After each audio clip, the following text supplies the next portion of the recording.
В эфире новости в студии Дарья Короленкова. Здравствуйте. Коротко о самых заметных событиях к этому часу. Новая игровая площадка площадью 360 квадратных метров строится в селе Андреевский. Качели, горки и газон. Узнаем подробности о новом проекте.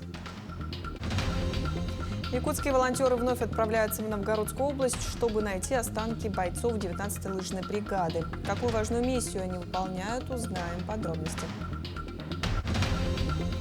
В Амгинском Улусе открыли памятник выдающемуся деятелю Якутии Василию Чемизову. Узнаем, какой вклад он внес в развитие республики. Работы по восстановлению после паводка в Эмиконском и Абыйском районах продолжаются. На данный момент рассмотрено 2491 заявление от пострадавших и перечислено 35,5 миллионов рублей материальной помощи 1431 человеку. Для семей, потерявших жилье, уже начато строительство 2 новых домов в селе Берег-Юрдяю Эмиконского района. А 3 семьи скоро получат ключи от квартир в строящемся 4-квартирном доме. Особое внимание уделяется восстановлению социально значимых объектов, а врачебные амбулатории, школы, детских площадок до 20 августа работы планируют полностью завершить. На сегодняшний день по Абыйскому району стройматериалы ожидаем сегодня доставку для пострадавших граждан для ремонта своих домов. Сегодня-завтра уже 5 органов исполнительной власти свои бригады направляют туда для помощи Эмиконскому району. И, соответственно, у нас готово по линии МЧС борт Ми-8 для оперативной работы и доставки гуманитарной помощи. Оперативный штаб республики продолжает работу по дополнительному обеспечению снаряжением и оснащением участников СВО из Якутии. Накануне в сторону опорных пунктов выехал груз адресных посылок от родных и близких военнослужащих. Вместе с ними бойцам выслали 3 единицы автотехники и 1 электроэндуро. С Нюрбинского района была отправлена канавязь Сергей для поддержки боевого духа бойцов. Всего с начала 2025 года транспортными компаниями по перевозке гуманитарных грузов по маршруту Якутск-Ростов-на-Дону, Новоазовск выполнено 34 рейса. Перевезено 117 единиц транспортных средств и также гуманитарная помощь и адресные посылки.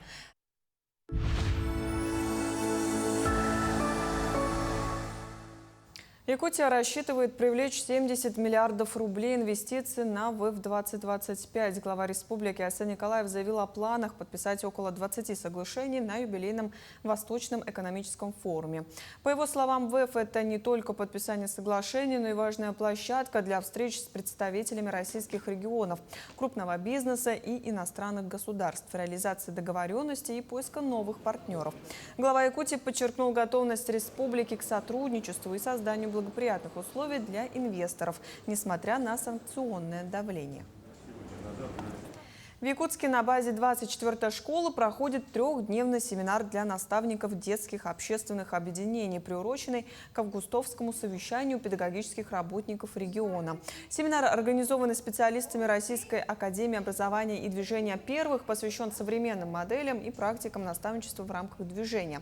Более 100 участников под девизом «Делаем вместе с детьми, а не вместо детей» делятся опытом и идеями в рамках насыщенной программа «Работа наставника». Особое внимание наставники уделяют вопросам патриотического воспитания, обсуждая значение военно-спортивной игры «Зорница», реализацию туристических проектов, а также развитие личных качеств учащихся, включая детей с ограниченными возможностями здоровья. Очень классно, когда наставником становятся родители для своих детей, для детей в школах, например, особенно если это родители специалисты в каких-то сферах. К примеру, если ваш папа пожарный, условно, он может прийти, провести занятия и повзаимодействовать, стать наставником для других детей. Поэтому специально для этого мы разрабатываем различные дистанционные курсы. Вот на портале любой желающий может пройти дистанционный курс по наставничеству.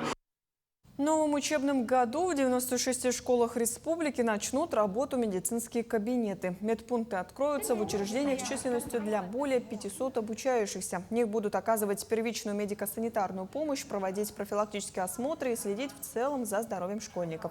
Проект реализует Министерство здравоохранения совместно с Минобразованием. В настоящее время в столичных школах проводится оценка готовности медкабинетов к работе. Более 1500 детей мы собираемся учить в этом новом учебном году. И, конечно же, то, что у нас открывается новый медицинский кабинет с процедурным кабинетом, с прививочным, также отдельно кабинет врача и фельдшера, это очень удобно. Ну, во-первых, это, конечно же, не секрет, что переполненность школы большая, поэтому, и дети большую свою часть времени проводят в школе, и, конечно, бывают случаи, травмы, у детей может живот заболеть, голова заболеть, да, и соответственно, очень удобно и очень хорошо, что теперь вот по новому проекту у нас в каждой школе, в том числе и в нашей школе, будет свой медицинский кабинет с педиатром и с фельдшером. В селе Андреевске возводится новая детская игровая площадка по программе поддержки местных инициатив. Проект стоимостью около 3,5 миллионов рублей предусматривает обустройство территории площадью 360 квадратных метров. На площадку уже доставили игровой комплекс из Тольятти и укладывают газон, привезенный из Новосибирска. Новая площадка станет не только местом для активных игр, но и пространством для развития коммуникативных навыков, командного взаимодействия и детского воображения. В данный момент у нас устанавливаются МАФы. МАФы привезли из города Тольятти на днях. И во втором этапе у нас планируется тоже построить баскетбольную площадку просто на следующий год. Подрядчиком у нас является индивидуальный предприниматель Сергеев Иван. В прошлом году он тоже построил, работал в парке Кюньки. Молодые ученые из разных уголков России участвуют в научной школе СФУ «Языки и культуры народов Севера и Арктики». В течение недели исследователи будут работать с ведущими специалистами в сфере лингвистики, генетики и искусственного интеллекта. Главными лекторами выступают ведущие ученые, члены научного коллектива Международной лаборатории «Лингвистическая экология Арктики». В результате исследований планируется разработать единую платформу, объединяющую полученные сведения об языках малочисленных народов. Что язык — это не просто. Долгожданный ремонт стартовал в столице республики. На этот раз работы будут проведены на площади Орджоникидзе. Ремонт плановый, не капитальный, предупреждает подрядчик. Тем продолжит Саргалана Неустроева. Работа на площади Орджоникидзе, как говорится, кипит. Правда, привлечены к ней всего 2 единицы техники – грузовик и трактор. Что неудивительно, ведь объем работы на самом деле не такой уж и большой. В текущем году у нас проходит не капитальный ремонт, это плановый ремонт площади. В настоящий момент в рамках ремонта произведена покраска ограждения площади, скамейки, урны покрашены. Будет отремонтирована зеленая часть, там, где должны были быть в этом году цветы. И будет проводиться работа в центральной части площади на 6 квадратах по укладке брусчатки. Есть еще один важный момент всех этих ремонтных мероприятий, который хочется подчеркнуть. Символ площади, памятник Платону Аюнскому, перешел на баланс окружной администрации. Это значит, что и он теперь тоже будет приведен в порядок. Монумент уже очистили от грязи, впереди его ждет покраска специальными растворами и частичная замена плитки постамента. И во избежание дальнейшего разрушения объекта округ принял решение оградить памятник якорной цепью. В целом все работы подрядчик планирует завершить уже в сентябре этого года. На данный момент никаких трудностей не было. Дороги и сама площадь в работоспособном состоянии. Если в следующем году какие-то повреждения будут, то по гарантийному письму уже будет все сделано. Действительно, и до ремонта состояние площади было, скажем так, удовлетворительное. По крайней мере, трещины на асфальте в центральной ее части ремонтировали с завидным постоянством. Однако с этим мнением не согласен руководитель Центрального округа Айсен Куличенко.